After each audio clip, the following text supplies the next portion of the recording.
Media service channel YouTube تے چلدا زندہ ہوا کرتا تھا، ہدایت کیا کرتا تھا، تو اوپر ہوتا تھا لوگ نیچے ہوتے تھے، لیکن آج تم نے جام شہادت کو نوش کر لیا ہے، لیکن تو آج بھی اوپر ہے، لوگ آج بھی نیچے ہیں۔ اور ماں نے کہا لگتا ہے ابھی شدید کے ممبر سے اترنے کا وقت نہیں آیا، اور ایسے عالم میں اسماء بنت ابی بکر نے عجیب و غریب الفاظ کہے، کہا بیٹے تیری کون کون سی اداؤں کو یاد کروں، تیری کون کون سی وفاؤں کو یاد کروں، تو نے کبھی اپنی ماں کو ستایا تو نہیں، تو نے کبھی اپنی ماں کے حکموں کو ٹالا بھی نہیں، کبھی اپنی ماں کی نافرمانی بھی نہیں کی، لیکن بیٹے میں تیری دو اداؤں کو کبھی بھی نہیں بھول سکتی۔ ایک ادا وہ جب دوپہر کے اندر عرب کے صحرا میں چلچلاتی ہوئی دوپہریں ہوا کرتی تھی، ابن دوپہر تو حالت روزہ سے ہوا کرتا تھا، اور میں ان راتوں کو کیسے یاد کروں جب لوگ سوئے ہوا کرتے تھے، ابن دوپہر ایسے عالم کے اندر تو حالت تہجد میں سجدہ ریز ہوا کرتا تھا۔ آج میں یہ بات آپ کے سامنے رکھنا چاہتا ہوں، آج طریقے اہل حدیث کو آگے بڑھانے کے لیے، سنت کے دیے کو جلانے کے لیے، اور شمائیت والے رسول کو آگے بڑھانے کے لیے ہمیں اپنے اسلاف کی روایات کو آگے بڑھانے کی ضرورت ہے۔ اہل حدیثوں، آج تم ہزاروں کی تعداد میں نہیں، آج تم لاکھوں کی تعداد میں موجود ہو، اور لاکھوں کی تعداد بھی کم ہے، آج تم ملک کے اندر تقریباً 2 کروڑ کی تعداد میں موجود ہو، شہروں کے شہر تمہارے وجود سے بڑے ہوئے، دیہاتوں کے دیہات تمہارے وجود سے بڑے ہوئے، کریا کریا تمہارے مراکز موجود ہیں، قصبوں کے اندر تمہاری مسجدیں موجود ہیں، مختلف علاقوں کے اندر تمہارے مدارس موجود ہیں، لیکن بڑے افسوس کی بات یہ ہے وہ لوگ جن کی عصبیت خلاف دین تھی، انہوں نے اپنی عصبیت کی بنیاد کے اوپر اپنی طاقت کا لوہا منوا لیا۔ کراچی شہر کے اندر مہاجروں نے مہاجر قومیت کے ڈنکوں کو بجا دیا، اور اسی طرح فرات کے اندر خاتون قومیت کی بنیاد کے اوپر ANP نے اپنے لوہے کو منوا لیا۔ اسی طرح ہم یہ بات سمجھتے ہیں تقریر شخصی کے پرستاروں نے اور فقہ کی پوجا کرنے والوں نے اپنی اپنی تنظیموں کو منظم کر لیا، لیکن آج وسطی پنجاب کے علاقوں میں تم ہزاروں کی تعداد میں نہیں، لاکھوں کی تعداد میں موجود ہو۔ شہر گجرانوالہ تمہارے وجود سے بڑا ہوا، شہر قصور تمہارے وجود سے بڑا ہوا، اکاڑا کے اندر تم ہزاروں کی تعداد میں موجود، ملتان سے لے کر جہلم تک تمہارے مدارس ہزاروں کی تعداد میں موجود، لیکن آج ملک کے اندر تمہاری کوئی آواز نظر نہیں آتی۔ اس کی کیا وجہ ہے؟ اس کی وجہ یہ ہے کہ ہم نے تبلیغ دین کا کام تو کیا، ہم نے شمائیت والے رسول کو جلانے کا کام تو کیا، لیکن ہم نے اپنے آپ کو سیاسی اعتبار سے صف بندی یا سیاسی اعتبار سے منظم نہیں کیا۔ آج میں اس امر کا اعلان کر دینا چاہتا ہوں، ان الحکم الا للہ، زمین اللہ کی ہے، اور اللہ کی زمین کے اوپر زنا کی حد جاری ہونی چاہیے، اللہ کی زمین کے اوپر شراب نوشی کی حدیں جاری ہونی چاہیے، اللہ کی زمین کے اوپر قتل و غارت کی حدیں جاری ہونی چاہیے، اللہ کی زمین کے اوپر شراب نوشی کی حدیں جاری ہونی چاہیے، اللہ کی زمین کے اوپر زانیوں کا سنسار کیا جانا چاہیے۔ لیکن اہل حدیث میں تمہاری تنظیم اور تمہارے سیاسی عروج سے بغیر کبھی یہ کام مکمل نہیں ہو سکتا۔ آج ہم اس بات کو محسوس کرتے ہیں،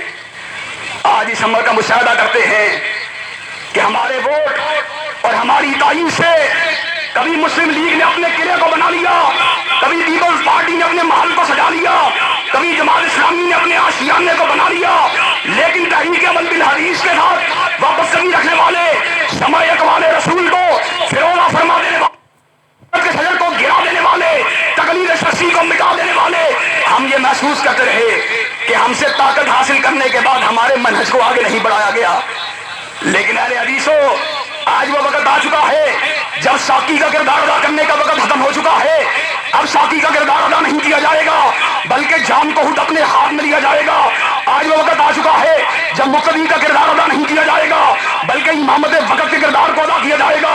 آج وہ وقت آ چکا ہے جب پیچھے رہ کے بات نہیں کی جائے گی، بلکہ سب سے آگے ہو کر، سب سے آگے بڑھ کر نظام اسلام کے ڈھنکوں کو بجا دیا جائے گا۔ لیکن اس امر کے اظہار کے لیے میں آج یہ بات ببانگ دول کر دینا چاہتا ہوں، تمہاری سیاسی تنظیم کی ضرورت ہے، تمہاری سیاسی صف بندی کی ضرورت ہے۔ آئندہ آنے والے دنوں کے اندر، آئندہ آنے والے مہینوں کے اندر، اور یہاں تک کہ کھل کے بات کروں، آئندہ آنے والے انتخابات کے اندر اہل حدیث کو بڑی تعداد کے اندر اسمبلیوں میں موجود ہونا چاہیے، بالائی اداروں کے اندر موجود ہونا چاہیے، بیوروکریسی کے اندر ہمارا کردار ہونا چاہیے۔ جب تک ہمارا کردار متعین نہیں ہوگا، جب تک پارلیمنٹ کے سین کے اندر آواز محمد نہیں گونجے گی، جب تک صوبائی اسمبلیوں کے ایوانوں کے اندر احمد ابن حنبل کا نعرہ رفتاحیت بلند نہیں ہوگا، جب تک میونسپل ہانوں کے اندر ابن تیمیہ کی فکر کے ڈنکے نہیں بجائے جائیں گے، رب اکبر کی قسم ہے اسلامی انقلاب کا سورج طلوع نہیں ہو سکتا۔ آج اسلامی انقلاب کے سورج کا طلوع کرنے کے لیے فکری بحثوں میں پڑھنے کی بجائے میدان عمل میں اترنے کی ضرورت ہے۔ ہم یہ بات سمجھتے ہیں آج دیوبندیوں کی ملک میں ایک طاقت موجود ہے، لیکن وہ فقہ حنفی کی بات کرتے، جماعت اسلامی کی طاقت موجود ہے لیکن وہ بھی فقہ حنفی اور مولانا مودودی کی فکر کی بات کرتے۔ اور مجھ کو یہ بات بتلاؤ یہ ملک کس لیے حاصل کیا گیا؟ یہ نہ فقہ حنفی کے نفاذ کے لیے حاصل کیا گیا، نہ سید مودودی کی فکر کی تنفیذ کے لیے حاصل کیا گیا۔ یہ ملک اگر حاصل کیا گیا لا الہ الا اللہ کے نام پہ حاصل کیا گیا، محمد رسول اللہ کے نام پہ حاصل کیا گیا۔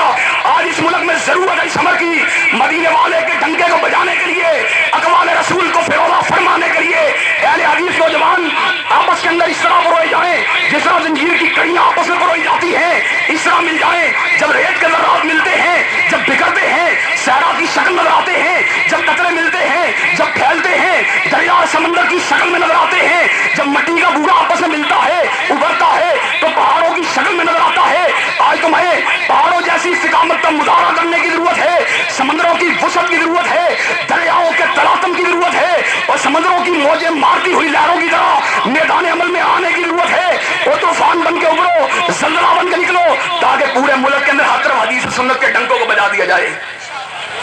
اور میں یہ بات سمجھتا ہوں کبھی بھی محل آج تعمیر نہیں ہوا کرتا، بلکہ ہمیشہ محل کی تعمیر کرنے کے لیے پہلی اینٹ کو رکھنا پڑتا ہے۔ حضرت شہید ملت رحمت اللہ علیہ نے 18 اپریل کو اس اینٹ کو رکھا تھا، لیکن بعض ظالموں نے حضرت شہید کے بڑھتے ہوئے قدموں کو دیکھ کر، ان کی فکر میں روز افزا اضافہ ہوتا دیکھ کر اس مرد حریت کو موت کے گھاٹ اتار دیا۔ وہ مدینے والے کے قدموں میں جا کے سو گیا۔ ہم اس وقت چھوٹے چھوٹے ہوا کرتے تھے، ہمارے پاس طاقت بھی موجود نہ تھی، استعداد بھی موجود نہ تھی، وسائل بھی موجود نہ تھے، اسی طرح علم کی طاقت بھی موجود نہ تھی، ہدایت کی قوت بھی موجود نہ تھی، اتنی بلند فکر بھی موجود نہ تھی۔ لیکن جب ہم نے ہوش سنبھالا، ہم نے اہل حدیثوں کو محرومیوں کا شکار دیکھا، اہل حدیثوں کو ہم نے بتر بتر ہوتے ہوئے دیکھا، سیاسی جماعتوں کا یرغمال بلتے ہوئے دیکھا، سیاسی جماعتوں کے ہاتھوں استعمال ہوتے ہوئے دیکھا، پھر ہم نے اس امر کا اعلان کیا، اس ولولے کے ساتھ نکلے کہ اہل حدیث کو قوت بنا کے دم لیں گے، اہل حدیث کی طاقت کو منوا کے دم لیں گے۔ اس مقصد کے لیے، فرقہ واریت کے لیے نہیں، ملک کے اندر انتشار کو پھیلانے کے لیے نہیں، تعصبات کو آواز دینے کے لیے نہیں، بلکہ مدینے والے کے ڈنکے کو بجانے کے لیے، شمع اقبال رسول کو فیروزہ فرمانے کے لیے آج ہم اس امر کے اظہار کے لیے آئے ہیں۔ اور میں یہ بات بتلا دینا چاہتا ہوں، کوئی بھی بات جس کے اوپر کملی والے کی مہر موجود نہیں ہوگی، اس بات کو ہم کبھی قبول کرنے کے پر مادہ و تیار نہیں ہو سکتے۔ آج میں جب یہاں پر آیا تو حضرت سلفی نے مجھ کو یہ بات بتلائی کہ ایک اخبار نے میرے حوالے سے اس بات کو نقل کیا کہ ہم عید میلاد النبی کو منانا جائز سمجھتے ہیں، ہمارے آبائی دوست ہمارے بھائی ہیں، لیکن کبھی کبھار بات کہیں سے کہیں نکل جاتی ہے۔ میں نے ان کے سامنے یہ بات کہی، ہم نعت خوانی کو جائز سمجھتے ہیں، اور آج بھی برملا طور پہ یہ بات کہتا ہوں، جب نعت خوانی کی آئے تو اللہ کی رحمتوں کا نزول ہوتا ہے۔ حساری میں صحابت نے جب نعت کہی تو حضرت آقا نے کہا تھا تیری نعت کی جگہ مالک کائنات نے جنت کی صورت میں تجھ کو عطا کر دینی ہے۔ اور ساتھ ہی میں نے یہ الفاظ بھی کہے، ہم مدینے والے کے نام نامی کو قوالیوں کے اندر، بھنگڑوں کے اندر، ڈھول ڈمکوں کے اندر لینا جائز نہیں سمجھتے، لیکن نامعلوم انہوں نے کس طرح عید میلاد النبی کی بات کو ہم سے منسوخ کر دیا۔ اور سن لو، حضرت آقا کی زندگی میں 63 برس گزرے، 40 برس نبوت سے پہلے، 23 برس نبوت کے بعد آقا نے 23 برس کے اندر عید میلاد کو نہیں منایا۔ خلفائے راشدین کے 30 برس گزرے، انہوں نے عید میلاد کو نہیں منایا، امہات المومنین نے عید میلاد کو نہیں منایا۔ آج بھی ہم یہ بات ڈنکے کی چوٹ کہتے ہیں، جہاں پر تحریر کی بات ہوگی، جہاں پر قلم کی طاقت کی بات ہوگی، جہاں پر منبر کی بات ہوگی، جہاں پر ہدایت کی قوت کی بات ہوگی، جہاں پر فکر کی بات ہوگی، جہاں پر فکر کی سربلندی کی بات ہوگی، اللہ کی قسم ہے ساری زندگی مدینے والے کی حدیث کے ساتھ، ان کی سنت کے ساتھ ہماری کمٹمنٹ ہے۔ ہم سے کوئی بات منوانی ہوگی، حدیث کے پروانے کو لے کے آنا، سنت کی دستاویز کو لے کے آنا، حضرت آقا کے فرمان کے سامنے اپنے سر کو جھکانا گوارا کر لیں گے، لیکن ساری کائنات ایک طرف ہو، سنت کی مہر کسی بات کے اوپر موجود نہ ہو، اللہ کی قسم ہے اس کو اپنے بوٹ کی ٹھوکر پہ اڑا دیں گے، لیکن فرمان رسول کے اوپر سمجھوتا کرنا گوارا نہیں کریں گے۔ اور آج میں یہ بات اللہ کے فضل و رحمت سے پوری امید کے ساتھ کہہ دینا چاہتا ہوں کہ اہل حدیثوں، اگر تم منظم ہو گئے تو پھر جنرل مشرف اور پرویز الہی جیسے لوگوں کو اسلام کے خلاف باتیں کہنے کا موقع نہیں ملے گا۔ یہ جو داڑھی کی بات کرتا ہے، اس کے علم میں کیا بات موجود ہے؟ داڑھی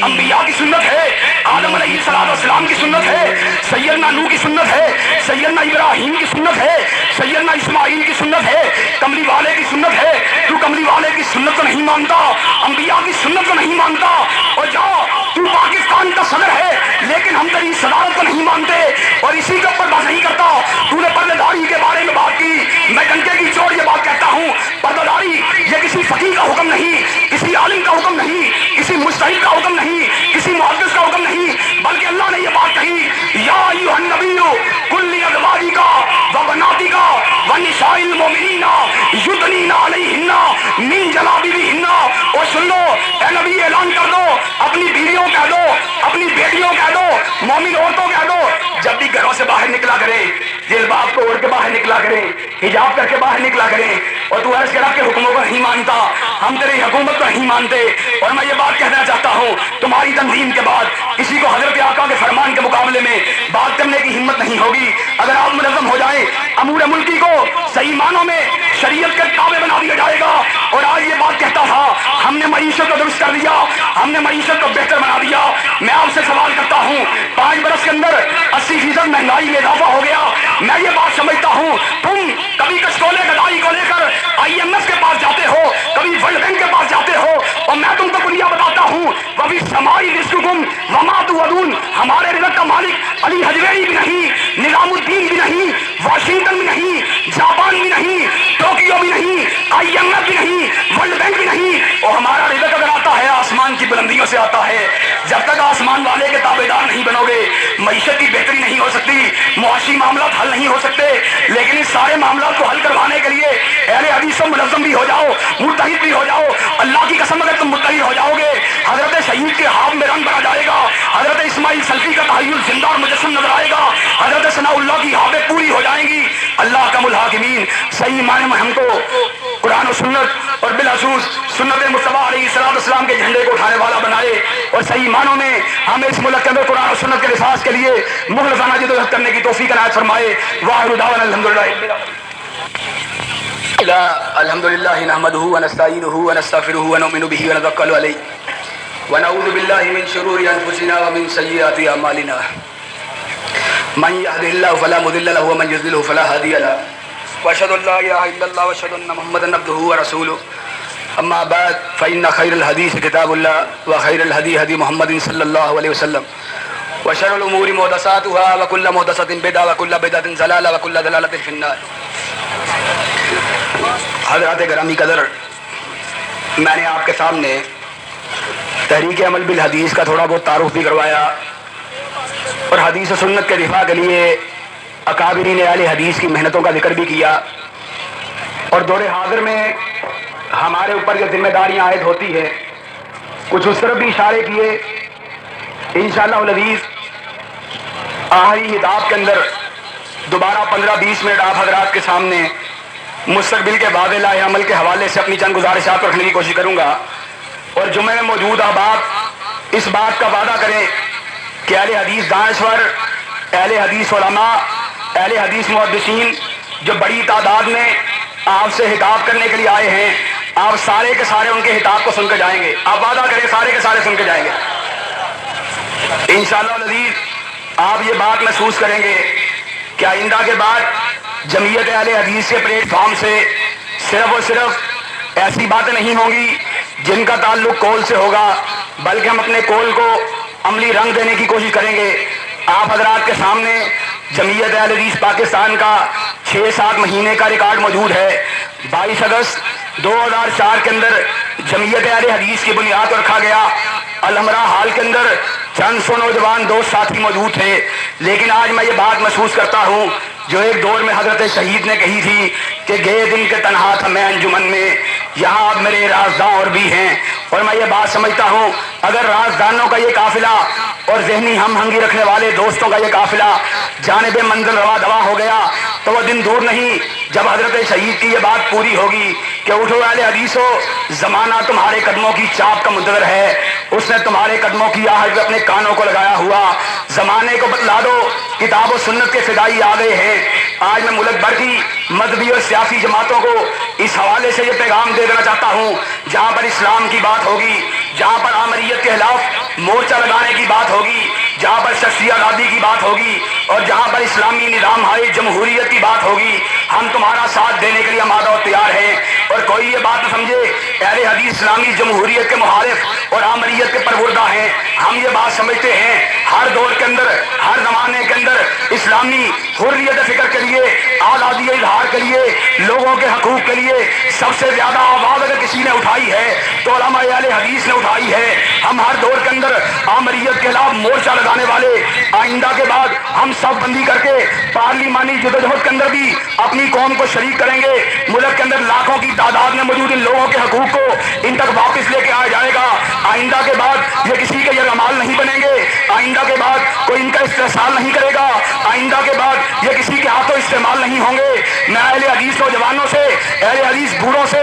اہل حدیث ماؤں سے اہل حدیث بہنوں سے یہ گزارش کرنا چاہتا ہوں آپ ہم پر اعتماد کیجئے ہمارا ساتھ دیجئے ہماری حوصلہ افزائی کیجئے. رب اکبر کی قسم ہے پھول دل دے کے نکھاریں گے روح برگ گلاب اور ہم نے گلشن کے تحفظ کی قسم کھائی ہے. ہم کمزور بھی ہیں ناتوا بھی ہیں اسی طرح ہمارے اندر بہت سے عیب بھی موجود ہیں لیکن اپنے ہم مسلوں کے مقابلے میں اس طرح اپنے شریک سفروں کے مقابلے میں اسی طرح اپنے رقیبوں کے مقابلے میں اپنے مقابلے میں سب بندی کرنے والوں کے مقابلے میں میں شاعر کی یہ بات کہہ دینا چاہتا ہوں کیا حسن نے سمجھا ہے اور کیا عشق نے جانا ہے. ہم ہاتھ نشینوں کی ٹھوکر میں زمانہ ہے انشاءاللہ عزیز گرد سے دورہ پلٹے گی مدینے والے کے ڈنکے بجائے جائیں گے شمع اقبال رسول کو جلایا جائے گا. پاکستان کے بنانے کا جو مقصد تھا اس کو پورا کیا جائے گا. لا الہ الا اللہ کے ترانوں کو پڑھا جائے گا. اسی طرح مجاہدین کشمیر کے ساتھ اظہار یکجہتی کو کیا جائے گا. امریت کے خلاف مورچہ لگایا جائے گا. حضرت شہید کی روایات کو پلٹایا جائے گا. حضرت حبیب الرحمان کی شجاعت کو واپس لے کے آیا جائے گا اور دنیا کی کوئی طاقت اس دن کو آنے سے نہیں روک سکتی. اہل حدیثوں انشاءاللہ یہاں پر واضح اللہ عمل کا اعلان ہوگا. آپ سارے کے سارے جلسے میں شریک ہوں انشاءاللہ العزیز تاکہ ملک کی باقی جماعتوں کو اس بات کا اندازہ ہو جائے اہل حدیث منظم بھی ہیں متحد بھی ہیں اور انشاءاللہ العزیز اپنے حقوق کو حاصل کرنے کے لیے چکنے بھی ہیں بیدار بھی ہیں. اور انشاءاللہ العزیز جہاں پر دوسری جماعتیں موجود ہوں گی اہل حدیث کا وجود بھی موجود ہوگا جو ہم سے ٹکرائے گا پاش پاش ہو جائے گا جو ہمیں اپنے ساتھ ملائے گا اللہ کے فضل و رحمت سے سرفراز ہو جائے گا. اور دنیا کی کوئی طاقت آنے والے دنوں میں اہل حدیث کے اس طوفان کو اہل حدیث کے اس سیلاب کو اہل حدیث کی زمرتی ہوئی آندھی کو اہل حدیث کے اس بھڑکتے ہوئے شعلے کو دنیا کی کوئی طاقت بجھانے کی جرت نہیں کر سکتی. اللہ حکم الحاکمین ہمیں صحیح معنوں میں مسلک کتاب و سنت کے لیے اسلام کے لیے کام کرنے والا بنائے جمہوریت اور شخصی آزادی کے لیے جدوجہد کرنے والا بنائے. سبحان ربک رب العزت عما یصفون وسلام علی المرسلین والحمدللہ رب العالمین.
بسم اللہ الرحمن الرحیم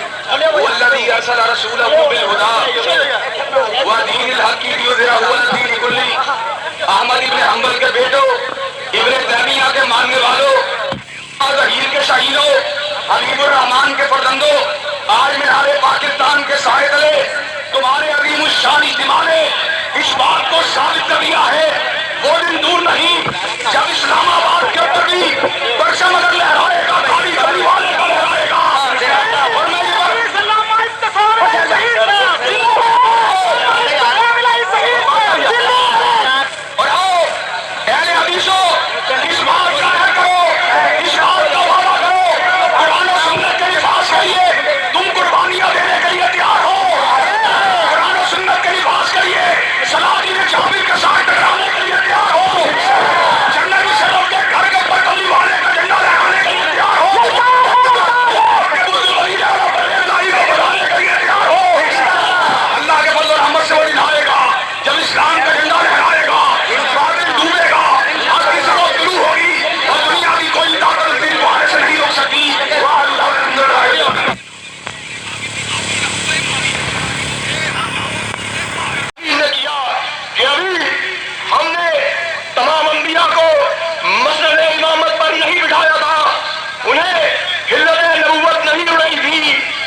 حدیث کی دعوت ہے.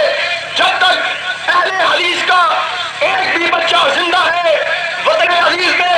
مسلک حق کا ڈنکے بجتے رہیں گے. سن لو تم لوگ نمازوں کو بغیر فاتحہ کے پڑھو, اہل حدیث کا ہر بچہ اس نماز کو ادھورا کرتا رہے گا. تم لوگ حلالوں کو کرو, اہل حدیث کا بچہ حلالہ کرنے والوں پر کروانے والوں پر لعنتوں کو برساتا رہے گا. اور تم لوگ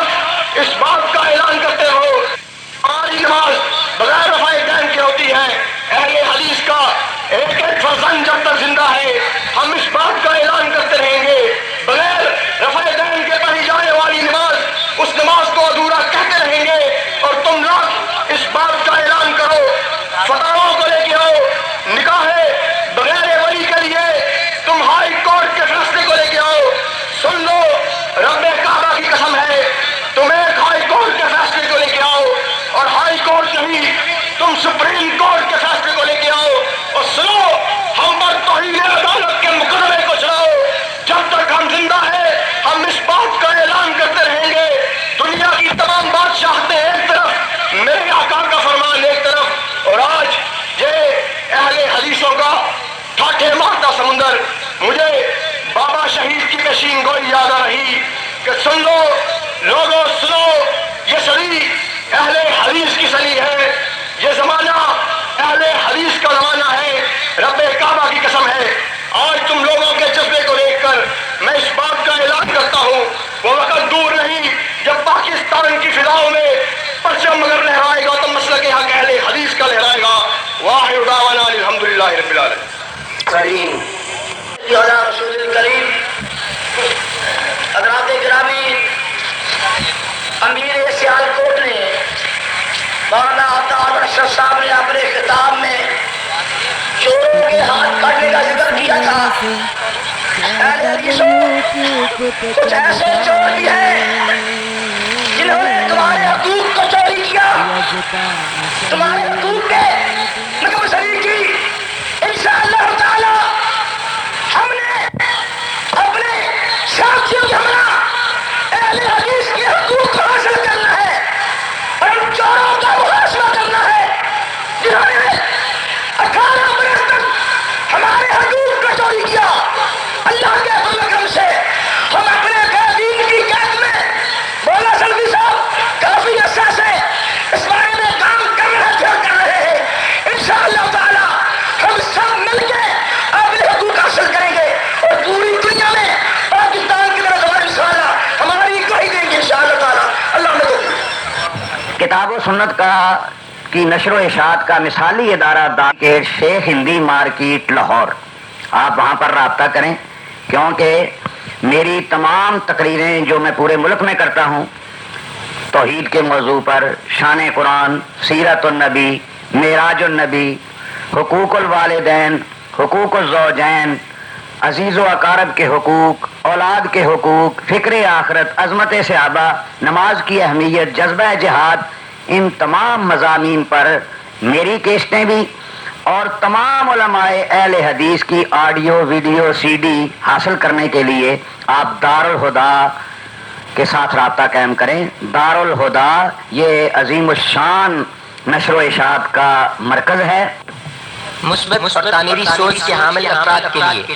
الفاظ اور آواز کی دنیا کے لوگوں کا ایک فورم دارالہدا کے بینر تلے آواز خیال نیشنل. ہمارے ہیڈ آفس کا پتہ ہے دارالہدا شیخ ہندی مارکیٹ بھاٹی چوک لاہور. فون 776633955557.